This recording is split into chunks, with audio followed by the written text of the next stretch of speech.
विघ्नहर्ता श्री गणेश, श्री गणेश, श्री गणेश। ये सारे असुर परास्त तो हो गए, किंतु अभी मेरी चिंता टली नहीं है।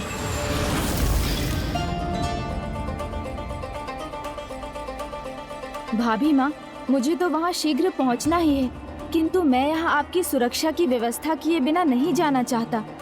प्रभु की कृपा से मैं सुरक्षित हूँ और मैं सुरक्षित रहूंगी।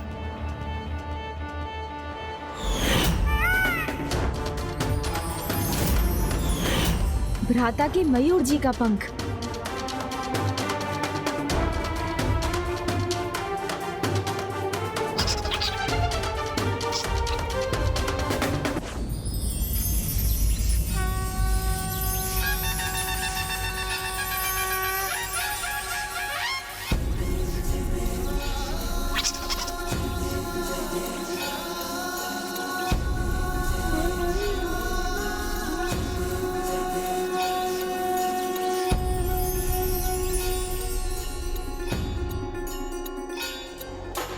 इस मयूर पंख से खिंची इस सुरक्षा रेखा के भीतर ही रहिएगा।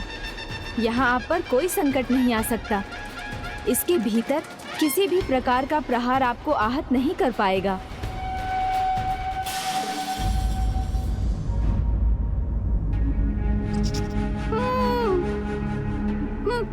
क्या हुआ भाभी माँ? आप क्यों चिंतित हो गई? गणेश जी, आपने मुझे तो सुरक्षित कर दिया, किंतु स्वामी वहाँ कैसे हैं, ये मुझे कैसे ज्ञात होगा? उनका कुशल जाने बिना मैं पूजा में एकाग्र कैसे रह सकूंगी? अभी तो मेरे लिए उन्हें देखे बिना श्वास लेना भी कठिन है।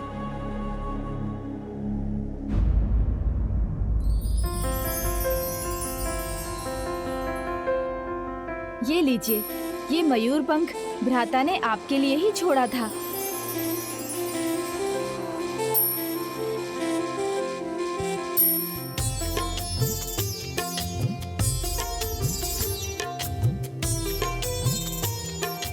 और मैं ये आशीष देता हूँ कि ये एक दिव्य दर्पण में परिवर्तित हो जाएगा, जिसमें आप अपने स्वामी को सदैव देख सकेंगी। वो कहाँ हैं और कहाँ जाएंगे, आप तो उनका भविष्य भी देख सकेंगी।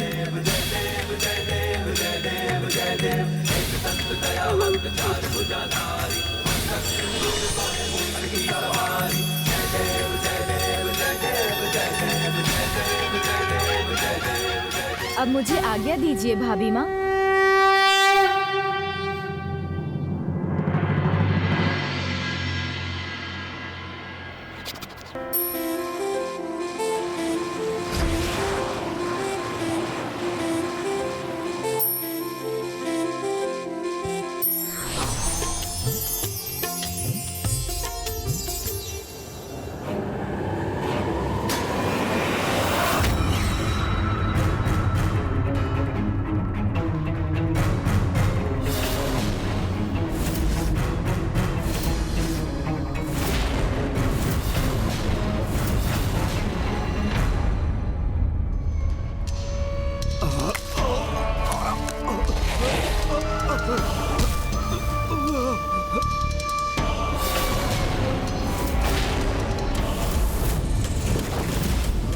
प्रणाम राजमाता सुरासाई।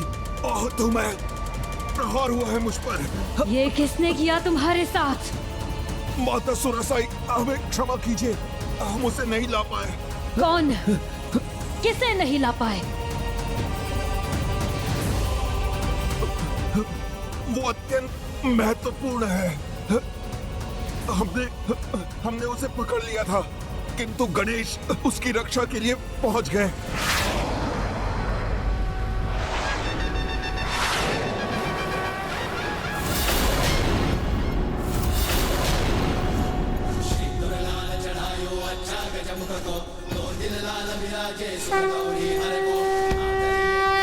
क्या हुआ भ्राता, आप अभी तक नीचे क्यों नहीं उतरे? युद्ध भूमि में प्रवेश क्यों नहीं किया? तुम्हारे आए बिना हम कुछ भी कैसे कर सकते हैं प्रथम पूज्य गणेश? किंतु तुम्हें इतना विलंब कहाँ हो गया? देवसेना भ्राता, मेरा मतलब था आपकी देवसेना की सुरक्षा, ये सुनिश्चित कर रहा था। गणेश, देवसेना तो कब से यहाँ तत्पर है युद्ध के लिए। अपितु हम सब तो तुम्हारी ही प्रतीक्षा कर रहे हैं। विघ्नहर्ता गणेश जी की जय। विघ्नहर्ता गणेश जी की जय। हे प्रथम पूज्य गणेश, मेरा प्रणाम स्वीकार कीजिए और हमें सफलता का आशीष देने की कृपा कीजिए। भ्राता, मेरी शुभकामनाएं तो सदा आपके साथ हैं। किसकी बात कर रहे हो तुम? शीघ्र बताओ, कितने लोग हैं? कहां से आक्रमण कर रहे हैं? वो कार्तिकेय की सेना, उसे अकेला छोड़ महेंद्रपुरी की ओर निकल पड़ी है। अति विशाल सेना है और वो उत्साह से भी भरी हुई है। राजमाता, आपके शत्रु कार्तिकेय का आगमन हो रहा है। स्वामी कार्तिकेय आ नहीं रहे हैं, वो तो अत्यंत निकट है।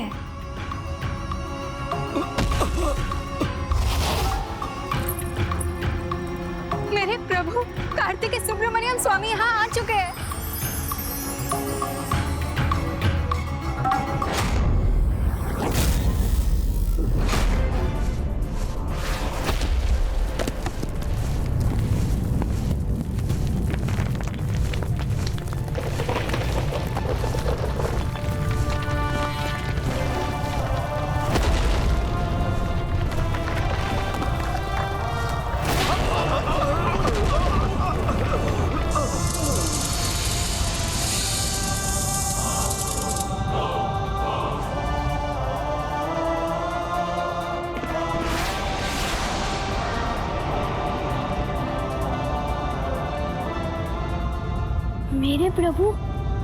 मेरे प्रभु यहाँ आ गए।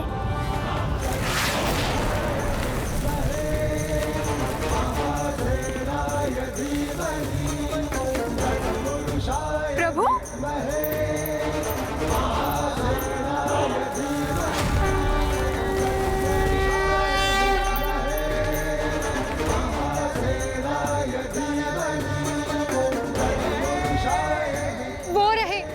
वो रहे मेरे प्रभु कार्तिकेय सुब्रमण्यम स्वामी।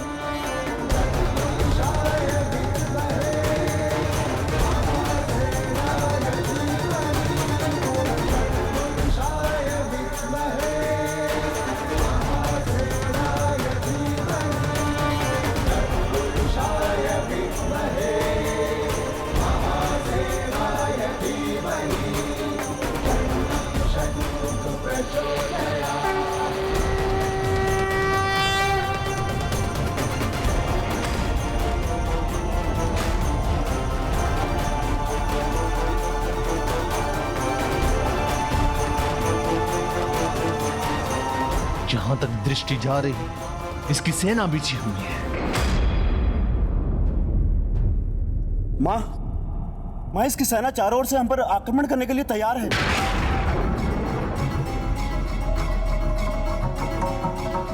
शाल अति उत्साहित है, चारों ओर।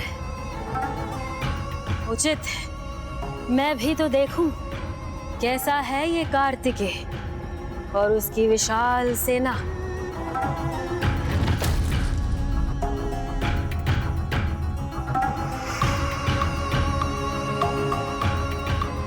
अवश्य देखिए माँ, किंतु हमें इस विशाल सेना से सामना करने का उपाय तो सुझाइए। जब उसके मुट्ठी भर सहभागियों ने हमारे राजभवन को शमशान में परिवर्तित कर दिया था, तो इस विशाल सेना की शक्ति का अनुमान लगाना कठिन ही नहीं, असंभव है माँ। बस शांत हो जाओ। सेना है इस बालक के पास, किंतु मैं नहीं, जो अपनी माया से इस सेना से भी विशाल सेना उत्पन्न कर सकती है। वो सेना जिसमें कभी भी किसी सैनिक की मृत्यु नहीं होगी। हमारे असुर सैनिक मृत्यु से सुरक्षित रहेंगे। फिर तो ये विशाल सेना भी धूल दूषित हो जाएगी ना? होगी, अवश्य होगी, क्योंकि मैं एक एक कर सभी असुर सैनिकों को पुनर्जीवित कर लूंगी। जो युद्ध में आहत होंगे उन्हें भी मैं जीवन दान दूंगी। फिर देखती हूँ कैसे ये देवता हमारी अनंत सेना को पराजित करते हैं। माँ, प्रकृति के नियमों के विरुद्ध जाकर कोई कुछ प्राप्त नहीं कर पाया है। आपकी माया से असुर पुनर्जीवित होकर भी वास्तव में प्राणहीन रहेंगे। जिनके लिए अपने पराये में भेद करना संभव नहीं हो, वो तो कदाचित उन सर्पों के समान होंगे जो अपने ही शिशुओं को अपना आहार बना लेते हैं।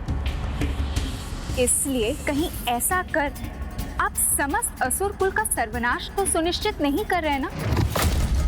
थोड़ा विचार कीजिए। मत कीजिए अनर्थ माँ, मत कीजिए।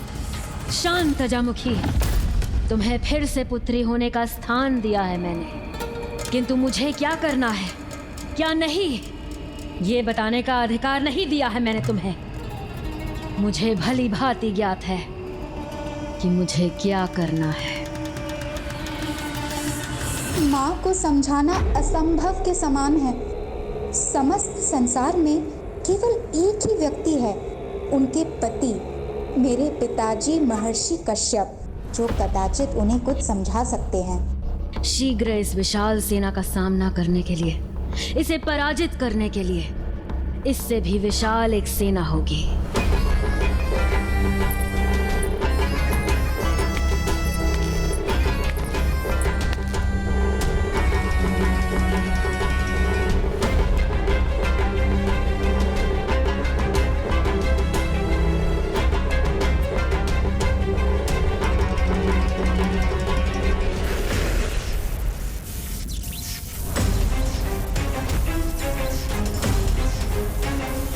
रुको सुरासई, रुको सुरासई, रुको सुरासई, रुको सुरासई, रुको सुरासई।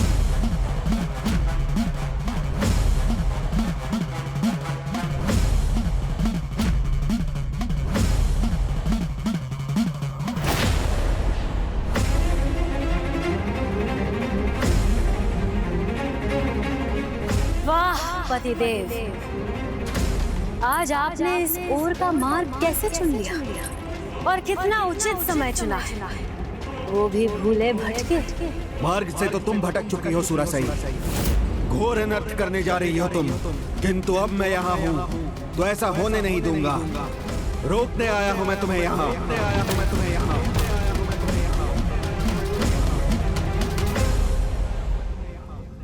प्रकृति के नियमों के विरुद्ध चलने का अर्थ है स्वयं के विरुद्ध चलना, क्योंकि प्रकृति कुछ नहीं भूलती। मृतक को माया से पुनर्जीवित करना पाप नहीं, महापाप है, और मैं तुम्हें अपने विरुद्ध स्वयं तुम्हें ये पाप नहीं करने दूंगा। बस, बस।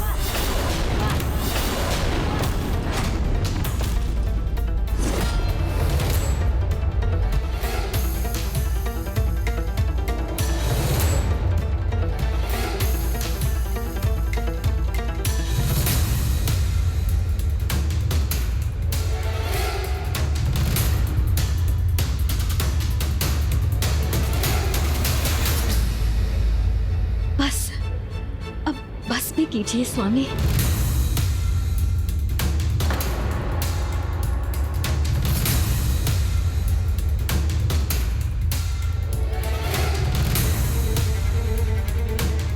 यहाँ आए हैं तो अपना क्रोध त्याग दीजिए। सुनूंगी, मैं आपकी प्रत्येक बात सुनूंगी, आपकी आज्ञा का पालन करूंगी, क्योंकि पहले आपकी आज्ञा का पालन न करने की बहुत बड़ी भूल की थी मैंने, किंतु अब वो भूल कदापि नहीं करूंगी।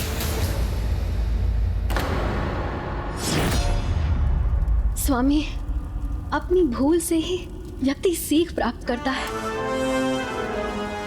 इतने वर्षों आपकी सेवा से वंचित रही, किंतु आज आपकी सेवा का अवसर प्राप्त करना चाहती हूँ। आपसे विनती है, मुझे मेरी भूल सुधारने का एक अवसर दीजिए।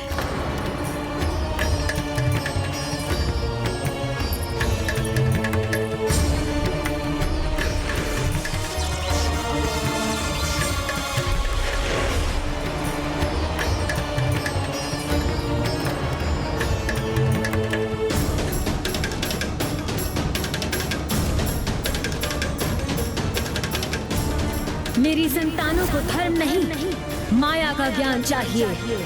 माया ही इन्हें सफल बनाएगी, अनेक ब्रह्मांडों पर विजय दिलवाएगी।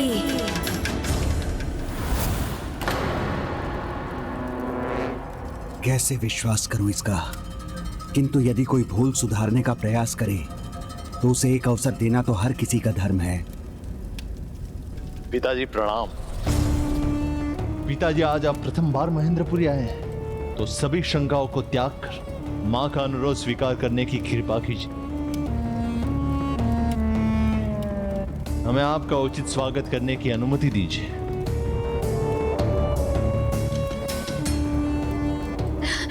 आइए आइए स्वामी, पधारिए।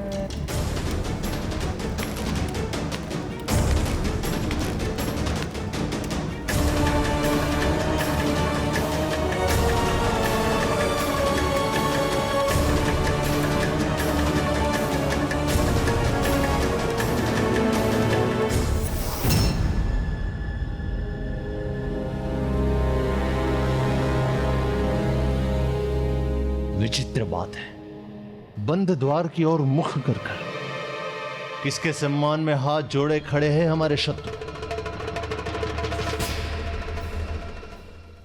उनके सम्मान में असुर सम्राट जो परम ब्रह्म है, उनके सम्मान में जो बंद द्वार के इस पार से भी उन्हें दिखाई दे रहे हैं, जिन्हें सामने आने पर भी आप उन्हें देखने में विफल हो जाएंगे। उनकी महानता, उनकी महिमा आप नहीं पहचान सकेंगे।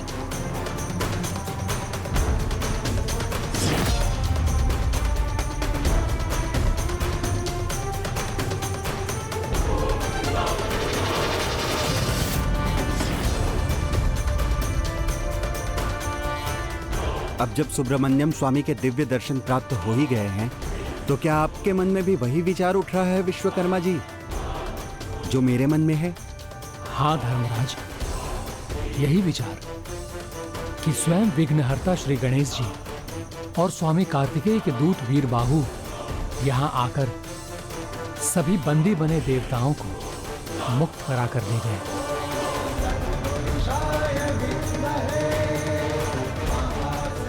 हाँ देवशिल्पी विश्वकर्मा जी, पुत्री पद्म कोमल और विभूति की सुरक्षा के लिए हम स्वेच्छा से बंदी बने हैं, किंतु अब समय आ गया है चिंता मुक्त होकर इन असुरों से मुक्त होने का। प्रभु के आगमन ने हमारा मनोबल बढ़ा दिया है। प्रभु कृपा से हमारी पुत्रियों की रक्षा स्वतः हो जाएगी। इसीलिए हमें स्वामी कार्तिकेय का साथ देने के लिए यहाँ से जाना होगा।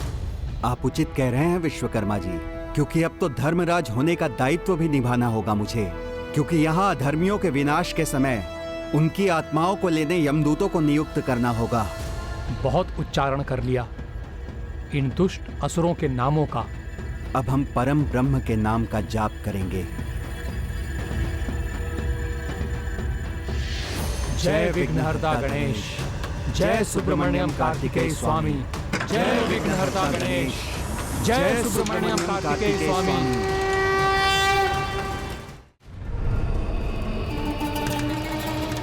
भूल हमसे ही हुई है भ्राता। जिन्हें हमें बंदी बनाकर रखना था उन्हें हमने अतिथि बनाया, अन्यथा ये दुस्साहस कदापि नहीं करते।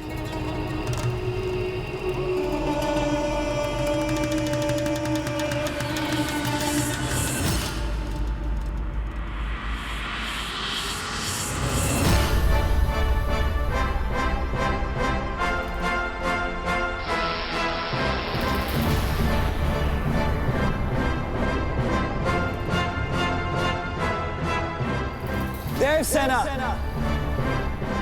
इन असुरों को लगता है कि वो भीरू होते जो धर्म पथ पर चलते, उनमें युद्ध करने का साहस नहीं होता। इसीलिए हमें देखकर ये अधर्मी आज अत्यंत आश्चर्यचकित सके, किंतु फिर हमें ये धर्म युद्ध के पूर्ण नियमों का पालन करते हुए लड़ना होगा। आज सूर्यास्त से नहीं, अभी तो कल प्रातः सूर्योदय के साथ यह युद्ध आरंभ होगा। देव सेनापति सुब्रमण्यम कार्तिकेय स्वामी की जय। देव सेनापति सुब्रमण्यम कार्तिकेय स्वामी की जय। प्रभु, अधर्मी असुर नियमों का पालन नहीं करते, वो सूर्योदय की प्रतीक्षा कहाँ करने वाले हैं? प्रणाम सुब्रमण्यम कार्तिकेय स्वामी। प्रणाम विघ्नहर्ता गणेश जी। प्रणाम।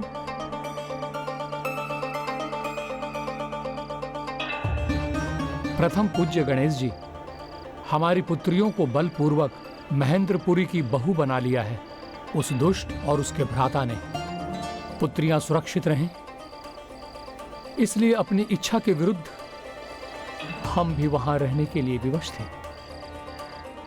हे देव सेनापति स्वामी कार्तिकेय, अब जब आप यहाँ हैं तो हमें विश्वास है जो भी होगा उचित ही होगा। इसीलिए अब परिणामों की चिंता किए बिना हम धर्म का साथ देने के लिए आपके सामने प्रस्तुत हैं प्रभु, और युद्ध के अंत तक अडिग रहकर आपके साथ ही रहेंगे। मुझे विश्वास है प्रभु, इस धर्म युद्ध में पाप की पराजय अवश्य होगी और पुण्य अवश्य विजयी होगा। इसमें समय लगेगा प्रभु, इसलिए मुझे देवसेना के विश्राम एवं अधर्मी असुरों द्वारा रात्रि काल में आक्रमण से सुरक्षा हेतु एक नवीन भव्य दुर्ग का निर्माण करने की अनुमति दे। विवश होकर मुझे उन असुरों के लिए एक राजभवन का निर्माण करना पड़ा। यह उसका प्रायश्चित ही होगा प्रभु। प्रभु सुब्रमण्यम स्वामी कार्तिकेय की जय। प्रभु सुब्रमण्यम स्वामी कार्तिकेय की जय। प्रभु सुब्रमण्यम स्वामी कार्तिकेय की जय। कीट समान देवता जो मेरे सामने हाथ जोड़ के खड़े थे, अब उसके आगमन से इतने उत्साहित हो गए, कदाचित मुझे ही वहां जाकर इन सब का वध करना चाहिए। फिर ना ये रहेगे ना ये इनका उत्साह, ना ही मुझे उस बालक कार्तिकेय की जय जयकार सुनना सहन करना पड़ेगा। ज्येष्ठ के आक्रमण का अर्थ है युद्ध का आरंभ। क्या कोई उपाय नहीं है उसे रोकने का?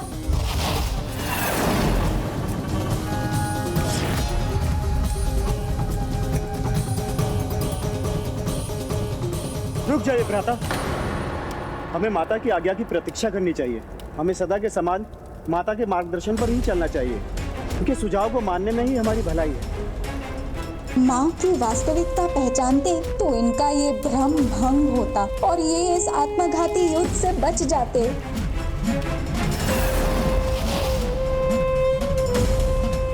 माँ के आदेश की प्रतीक्षा करूंगा मैं, और यदि एक बार उन्होंने युद्ध की अनुमति दे दी तो इन सभी के प्राण हरूंगा मैं।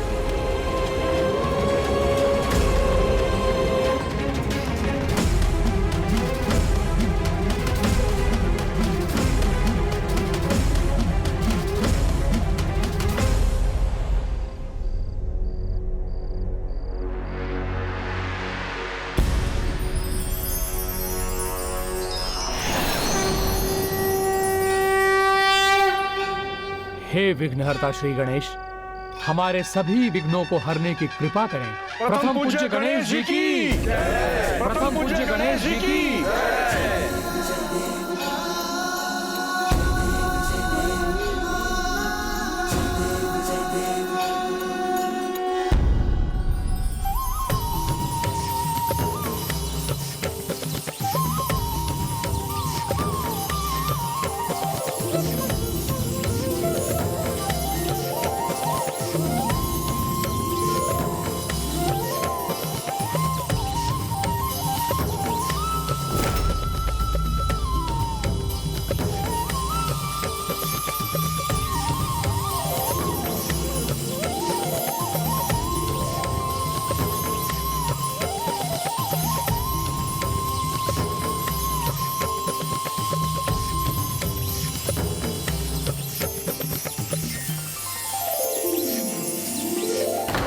अपनी सेना के लिए दुर्ग का निर्माण कर रहे हैं तुच्छ देवता।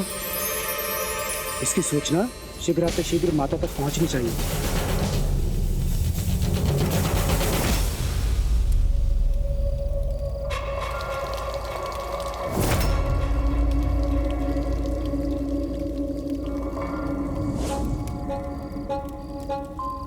स्वामी, बड़े दिनों बाद आपके चरण अभिषेक करने का सौभाग्य प्राप्त हुआ है। मैं तो धन्य हो गई। ऐसा सेवा भाव मात्र दिखावा कैसे हो सकता है? कदाचित इसका वास्तव में हृदय परिवर्तन हुआ है। स्वामी, आपके चरण पहुंचने का सुख पाकर तो मैं और भी अधिक आनंदित हूँ। आपने यहाँ आकर मुझे धन्य कर दिया। अब तो इसका पान करना ही शेष है। स्वामी, अनुमति दीजिए। नहीं सुरासई, इसकी आवश्यकता नहीं है। आवश्यकता है प्रभु। आपके चरणामृत से ही मैं अपने अंतर में शेष बुराइयों पर विजय पा सकती हूँ। स्वामी, आप चाहते हैं ना कि मैं युद्ध में सफल हूँ, विजय हूँ?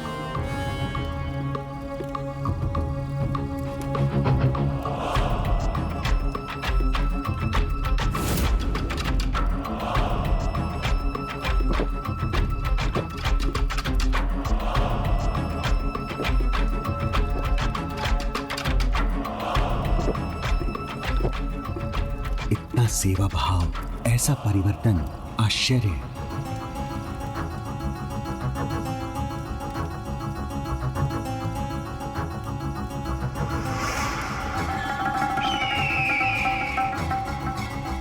विश्वास कीजिए, आपकी अर्धांगिनी सचमुच अपनी बुराइयों को पराजित करना चाहती है।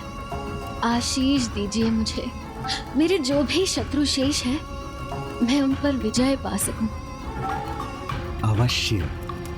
विजयी भव, विजयी भव, विजयी भव, विजयी भव।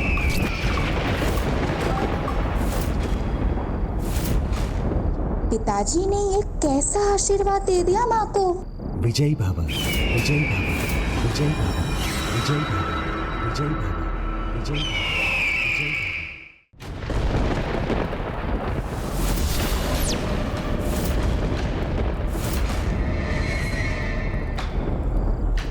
विजयी भव, विजयी भव।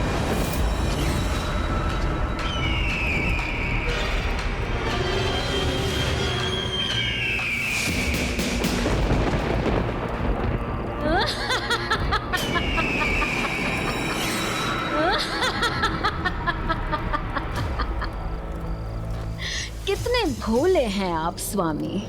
कैसे आपको ये संसार महान ऋषि मानता है। मेरे छल में आकर पुनः आपने मुझे इच्छित वरदान दे दिया।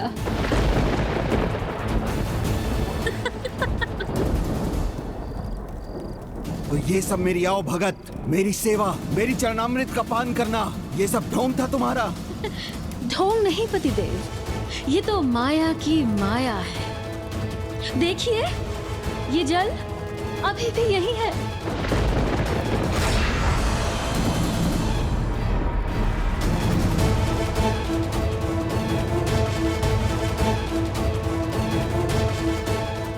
अपनी भावनाओं में बहकर मैं तुम्हारे छलावे में आ गया। तुम जैसे दुष्ट अपनी दुष्टता सरलता से नहीं छोड़ते। कदाचित मुझे ये समझ लेना चाहिए था। हाँ पतिदेव।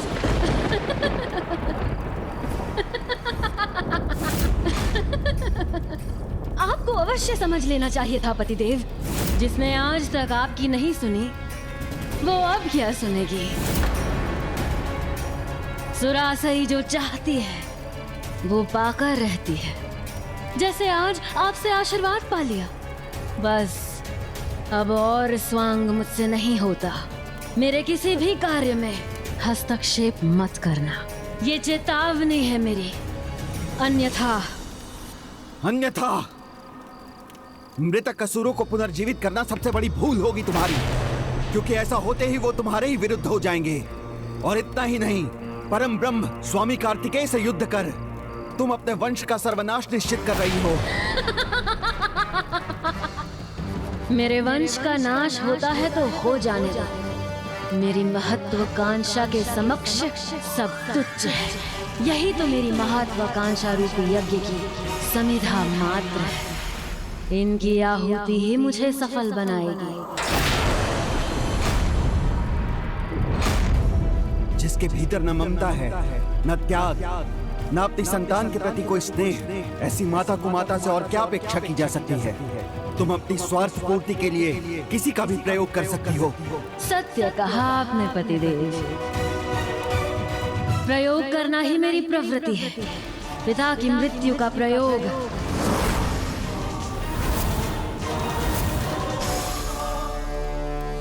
आपका भी तो प्रयोग किया, महान पुत्रों की प्राप्ति के लिए। भूल गए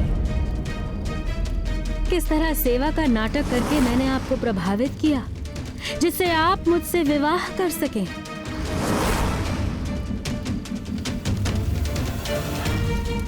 अब समय है उन्हीं पुत्रों के प्रयोग का।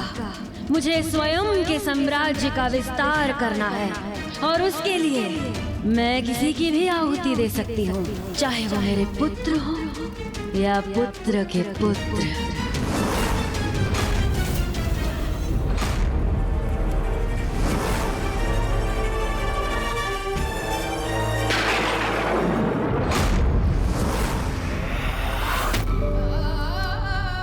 मुझे स्वयं के साम्राज्य का विस्तार करना है और उसके लिए मैं किसी की भी आहुति दे सकती हूँ, चाहे वो मेरे पुत्र हो या पुत्र के पुत्र।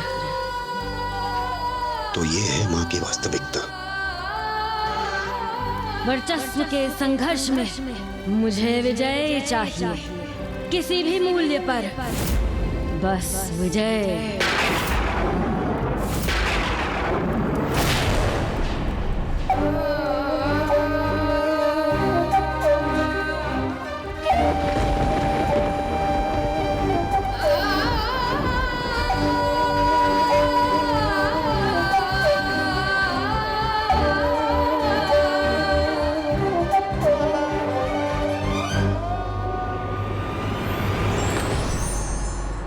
जो व्यक्ति प्रकृति के नियमों की अवहेलना कर उनके विरुद्ध कार्य करता है, वो अपने ही अनिष्ट का मार्ग प्रशस्त करता है।